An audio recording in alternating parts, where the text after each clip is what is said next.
السلام علیکم۔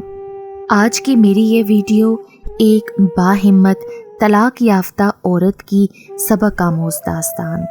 ویڈیو شروع ہونے سے پہلے اگر آپ میرے چینل پر نیو ہیں تو اردو سینٹر پلس کو سبسکرائب کر کے بیل نوٹیفیکیشن کو آن کر دیں تاکہ آپ کو ملتی رہیں تمام چینل اپڈیٹس۔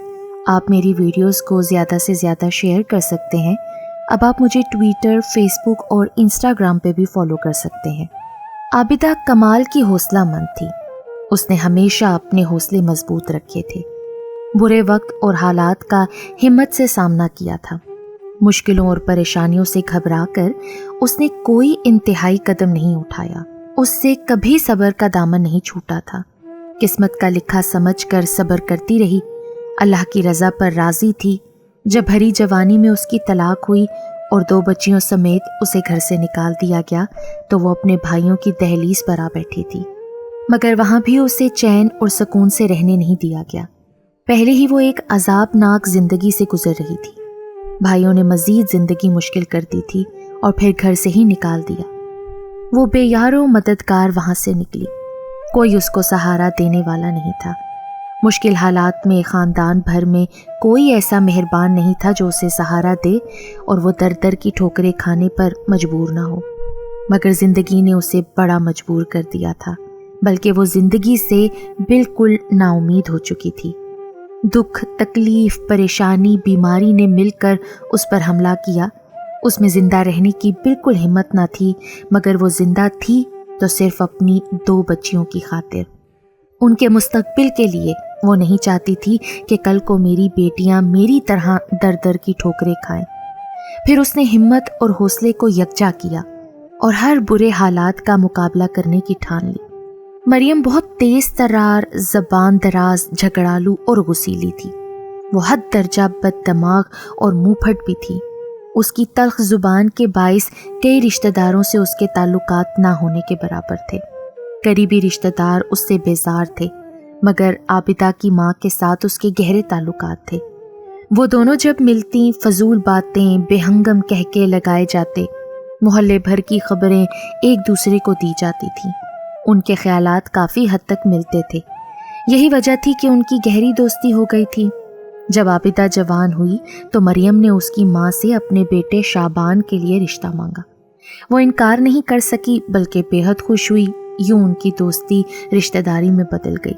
جھٹ منگنی پٹ بیاہ کے مصادق عابدہ اور شعبان گہرے بندھن میں بندھ گئے۔ شادی کا پہلا ہفتہ عابدہ کے لیے بہت اچھا گزرا۔ اگلے ہفتے مریم روایتی ساز بن کر اس کے سامنے آئی۔ گھر کا سارا کام اس کے سر ڈال دیا۔ وہ بیچاری سویرے اٹھتی، ناشتہ بناتی، پھر گھر میں رکھی گائے بھینس کو چارہ ڈالتی، صفائی وغیرہ سے فارغ ہو کر چارہ کاٹنے جاتی، گھر آ کر گھاس کو ٹوکر مشین میں ڈالتی، یوں سارا دن کام کرتی۔ اس کے باوجود بھی مریم اس کے کام میں کیڑے نکالتی تھی۔ کام میں دیر سویر پر اس کو جھگڑتی، کبھی کھانے میں نمک مرچی کم زیادہ ہونے پر تانوں کی بوچھاڑ کر دیتی تھی۔ شعبان بھی کافی سخت مزاج تھا۔ اپنی بیوی عابدہ کو زر خرید سمجھتا، اس پر بے جا سختیاں اور پابندیاں لگاتا، میکے بھی کم کم جانے دیتا۔ کئی بار پوچھنے کے بعد اجازت ملتی۔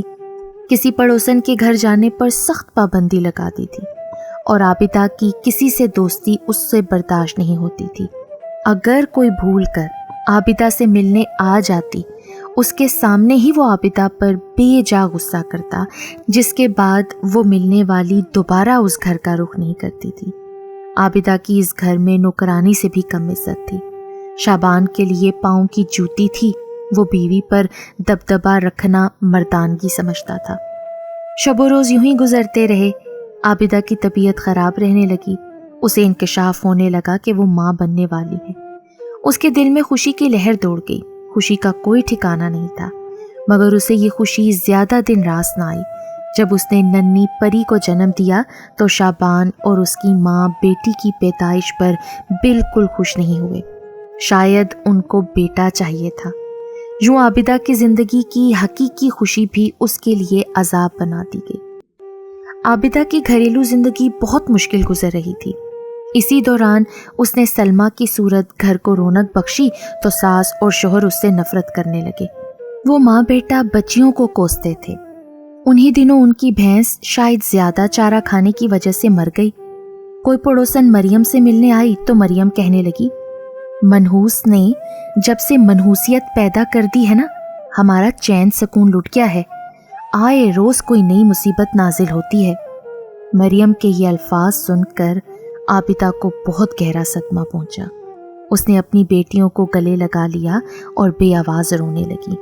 مریم نے اس کا جینا حرام کر کے رکھ دیا تھا، اس کے لیے کئی مسائل کھڑے کر دیے تھے۔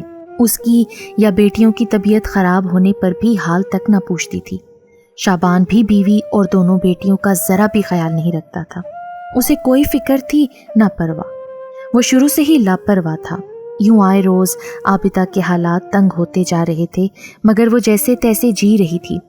شعبان ماں کی ایک شکایت پر بیوی پر تشدد کرتا، اس کو بے دردی سے پیٹتا، گندی گندی گالیوں سے نوازتا، لیکن وہ خاموشی سے صبر کرتی، ظلم کا نشانہ بنتی رہی۔ وہ سوائے صبر کے کچھ بھی نہیں کر پا رہی تھی، بس راتوں کو اکثر منہ چھپا کر رونے لگتی، روتے روتے بے حال ہو جاتی۔ اسے ایک ایک دن صدیوں کے برابر محسوس ہوتا۔ یوں ہی اس کی تڑپتی سسکتی زندگی گزر رہی تھی، وہ عذابناک زندگی سے گزر رہی تھی۔ اس میں زندہ رہنے کا حوصلہ نہیں تھا، مگر وہ زندہ تھی صرف اپنی بیٹیوں کی خاطر۔ وہ ایک عام سا دن تھا، عابدہ گھر کے کام میں مصروف تھی۔ اس کی بیٹی سارا کا رو رو کر برا حال تھا۔ مریم نے معصوم بچی کو چھونے کی بھی زحمت نہیں کی تھی۔ بس کر گدھی کی بچی، رو رو کر سر میں درد کر دیا ہے۔ شعبان نے انتہائی نفرت سے سارا کی طرف دیکھا۔ اس کا بس نہیں چل رہا تھا کہ وہ ننھی سی بچی کا گلا دبا دے۔ میری بیٹی کو کچھ مت کہنا، عابدہ نے اتنا ہی کہا تھا کہ شعبان آگ بگولا ہو گیا۔ اس نے 2-4 تھپڑ معصوم بچی کو رسید کیے۔ اپنی بیٹی کو پٹتا دیکھ کر عابدہ شیرنی بن گئی۔ نہ جانے کیسے اس میں ہمت آ گئی۔ وہ شوہر کے سامنے کھڑی ہو گئی، اس سے اونچی آواز میں بات کرنے لگی، اور پھر شعبان نے اس پر ظلم کی انتہا کر دی۔ اسے شدید زدکوب کیا۔ اس کے بعد کہنے لگا کہ دفع ہو جاؤ میری نظروں کے سامنے سے، ورنہ جان لے لوں گا تمہاری۔ شعبان نے پھر دھکے دے کر عابدہ کو اس کی دونوں بیٹیوں سارا اور سلمہ سمیت گھر سے نکال دیا۔ وہ اس کو اپنے گھر میں رکھنے کو بالکل تیار نہیں تھا۔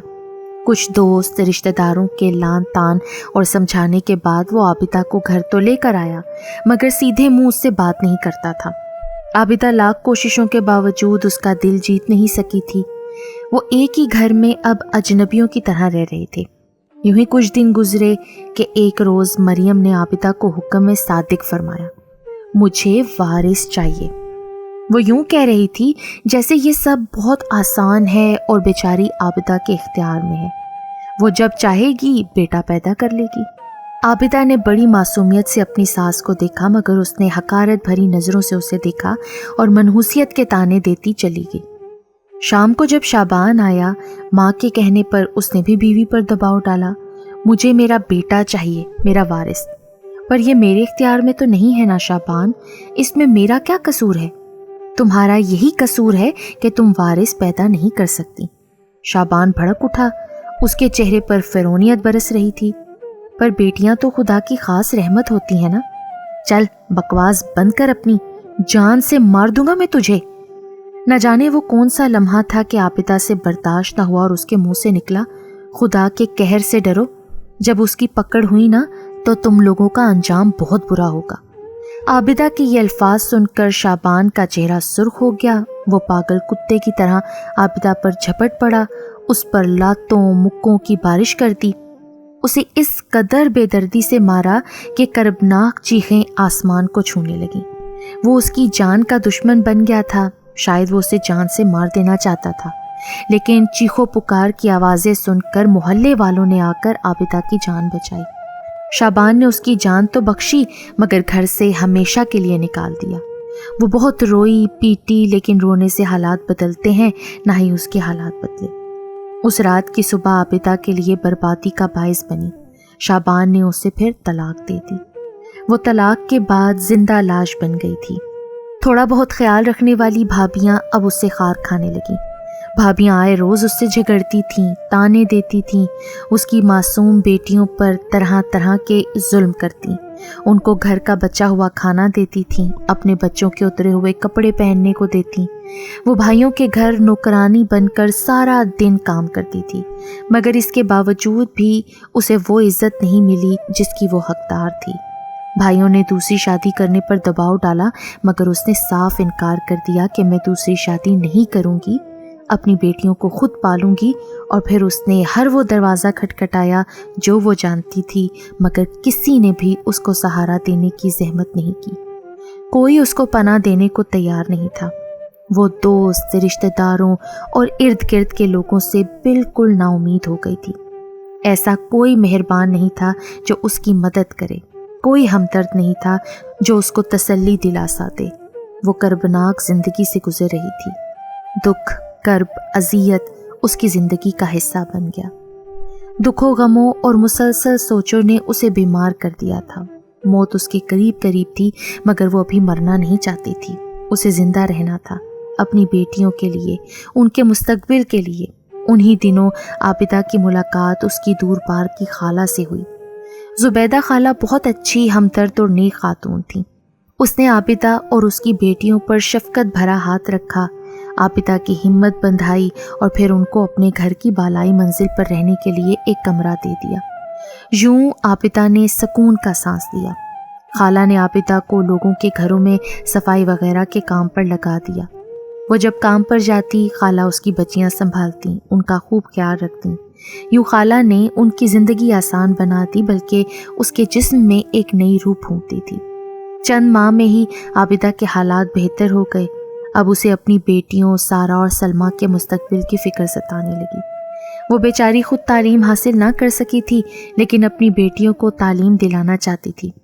خالہ نے اس کی بیٹیوں کو قریبی سرکاری اسکول میں داخلہ دلوا دیا۔ بچیاں روزانہ اسکول پڑھنے اور عابدہ لوگوں کے گھروں میں کام پر جانے لگی۔ ان کا وقت اچھا گزرنے لگا۔ یوں شب و روز گزرتے رہے، کئی سال گزر گئے۔ اس عرصے میں خالہ گزر چکی تھیں، سارہ اور سلمیٰ بڑی کلاسوں میں پڑھنے لگی تھیں، شام کو محلے کے بچوں کو ٹیوشن پڑھانے لگی تھیں۔ اس طرح ان کے حالات کافی خوشگوار ہو گئے تھے۔ سارہ اور سلمیٰ اب جوانی کی دہلیز پر قدم رکھ چکی تھیں۔ عابدہ پر بڑھاپا چھانے لگا تو اس کو اپنی بیٹیوں کی جوانی کی فکر ہونے لگی۔ وہ جلد از جلد سارہ اور سلمیٰ کی شادی کرنا چاہتی تھی۔ تھوڑی تگ و دو کے بعد اس نے دونوں بیٹیوں کا رشتہ طے کر دیا۔ سلمیٰ کو انور کے ساتھ رخصت کر دیا، جو محلے کے چوکیدار کا بیٹا تھا۔ انور خود فیکٹری میں کام کرتا تھا، اور سارہ کی گلی کے آخری نکڑ میں دکان والے بشیر سے رخصتی ہوئی۔ انور اور بشیر محبت کرنے والے شوہر اور داماد ثابت ہوئے۔ وہ دونوں اپنی ساس عابدہ کا بہت خیال رکھنے لگے تھے، اور اپنی بیویوں سے بھی ان کو بڑا پیار تھا۔ عابدہ ہر وقت اللہ تعالیٰ کا شکر ادا کرتی تھی کہ اللہ پاک نے اس کی بیٹیوں کو محبت کرنے والے شوہر عطا کیے تھے۔ یوں ایک بے بس، مجبور اور طلاق یافتہ عورت کا بڑھاپا پرسکون ہو گیا تھا، کیونکہ اس نے ہمت اور صبر کا دامن ہاتھ سے نہیں چھوڑا تھا۔